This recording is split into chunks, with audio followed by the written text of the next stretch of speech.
Electric vehicles are transforming our roads, but behind every smooth ride is a key challenge. Where do we charge? With MAPOG, we're not just placing pins on a map.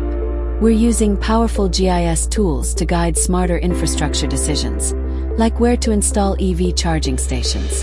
Let's take a look at how I created an EV bubble map using MAPOG, an intuitive platform built for real-world mapping.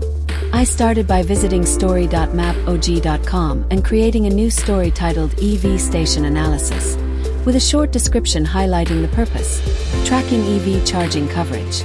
Next, I added a district-level boundary layer from MAPOG's built-in GIS database to set up the base map.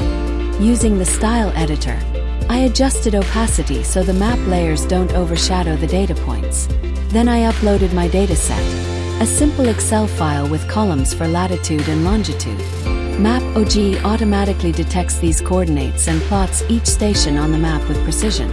In the attribute table, I added fields like charging_type and station_count to make the data more insightful. For visualization, I chose the bubble map style, set the radius to 20, and defined value ranges to reflect station density. Bigger bubbles equals more charging options. The result: a clear, interactive view showing where stations are concentrated and where gaps exist. Urban areas usually light up, but underserved rural zones stand out too, giving planners, companies, and citizens a powerful tool for smarter EV infrastructure rollout. Once the map looked good, I clicked Publish, and just like that, it's ready to share in reports, proposals, or public awareness campaigns.